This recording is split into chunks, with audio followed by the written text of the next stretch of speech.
Estamos de volta, seu programa no ar, hoje falando sobre a proclamação da República, esse feriado que acontece amanhã, 15 de novembro.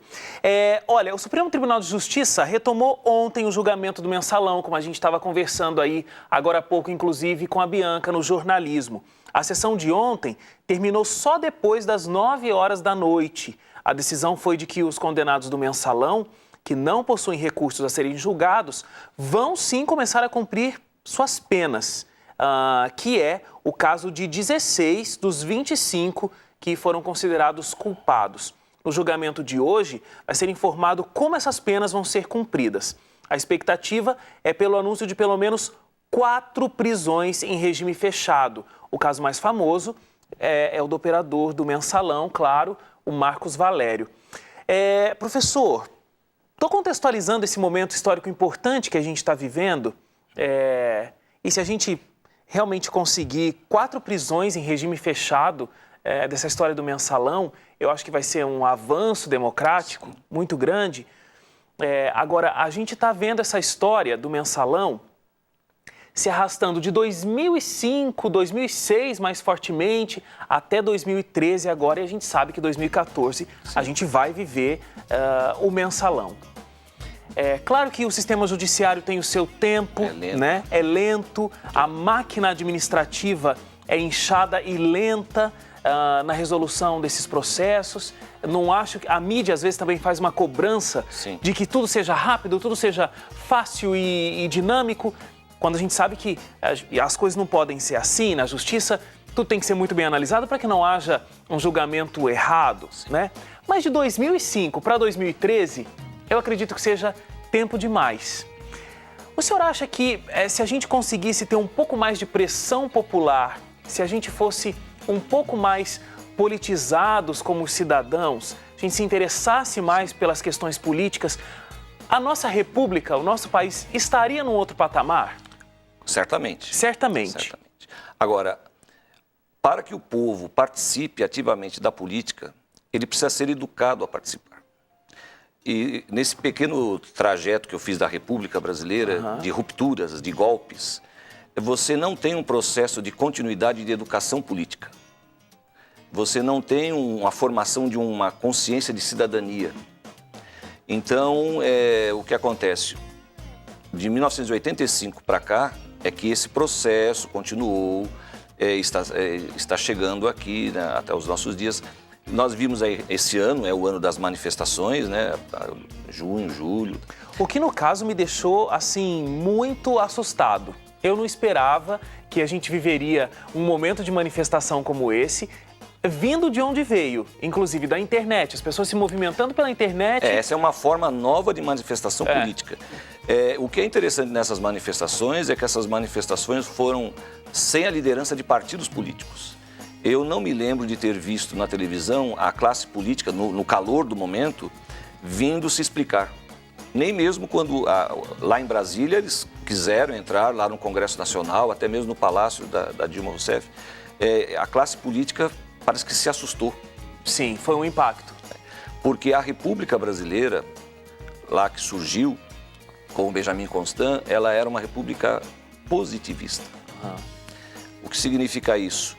Uma rígida hierarquia, o comando vem de cima para baixo. Desta vez, a população ela foi de baixo para cima. Então, a população veio de baixo para cima. Agora, e os resultados disso? Porque foram feitas promessas. Sim. E aí? Algumas dessas promessas foram apenas feitas para acalmar. Acalmar o momento. Acalmar o momento. Algumas outras, talvez em médio, longo prazo, vão se cumprir. Agora, talvez você tenha ficado assim surpreso com as manifestações, mas o Brasil é um país de revoltas.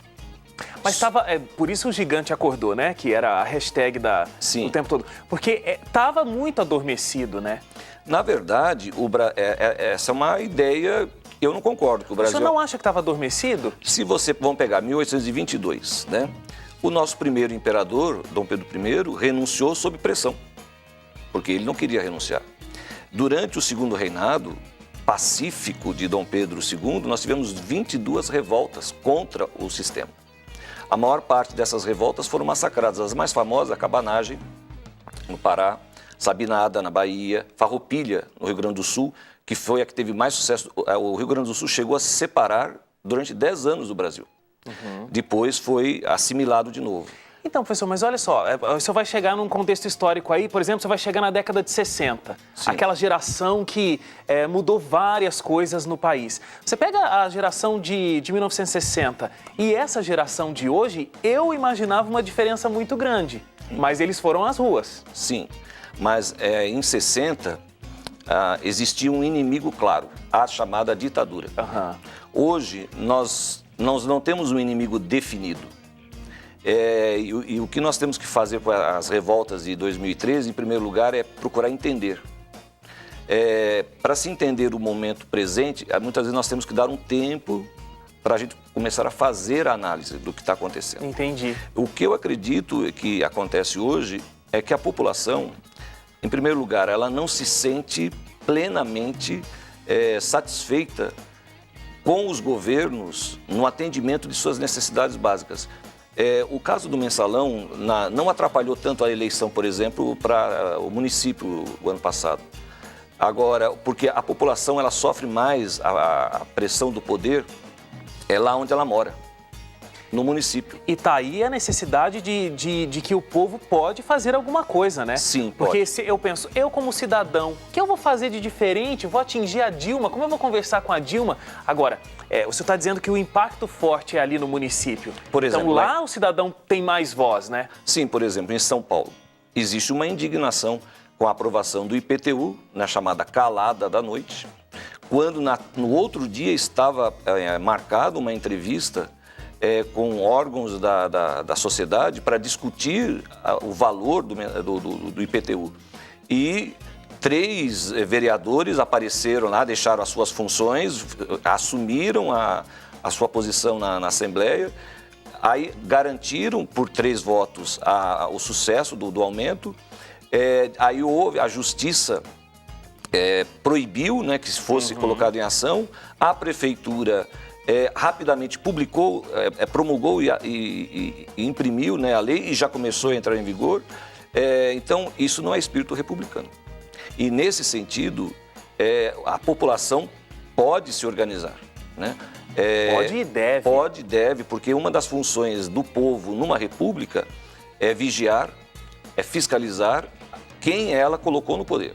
Porque o poder do povo é na hora do voto. O senhor falou tudo agora, porque a gente não vigia, a gente vota e a gente... E esquece o candidato que votou. Professor, eu tenho que terminar o programa, mas o senhor tem que me prometer que o senhor volta. Posso voltar, não tem problema nenhum. Porque tem muita coisa pra gente correr. Não pode voltar segunda, Leilani, professor? A gente vai combinar uma data, tá viu? Bom, para o senhor voltar, por favor. É difícil. Olha, gente, a gente falou muitas coisas interessantes aqui e o professor Francisco Ribeiro terminou falando muito bem de como a gente pode exercer o nosso papel, de como a gente deve vigiar em quem a gente votou. A gente deve acompanhar o governo de quem a gente deu o nosso voto, para que a gente não repita um erro, por exemplo. E olha, ano que vem é ano de Copa do Mundo, onde cada brasileiro é um técnico de futebol em potencial, todo mundo entende muito de futebol, a gente devia entender também de política, viu? A gente devia entender de política, a gente devia entender os nossos governantes. Inclusive, no dia 28, agora de novembro, a gente vai voltar a falar sobre política. A gente vai voltar a analisar essas questões sociais aí, e vai ser muito importante a gente discutir isso para a gente ter um país melhor. Então a gente fica por aqui, infelizmente. Professor, muito obrigado mais uma vez. Obrigado pela presença. A gente volta na semana que vem. Não esqueça que amanhã, feriadão, tem a reprise do Melhor da Semana. Você vai acompanhar o nosso programa de ontem sobre os gêmeos. E na semana que vem a gente vai discutir muitas coisas interessantes. A gente vai conversar sobre as Filipinas, como eu estou anunciando aí a semana toda, na terça-feira a gente vai falar sobre isso. Tem preconceito, porque a gente vai falar também sobre consciência negra e o feriado que acontece em algumas partes do país.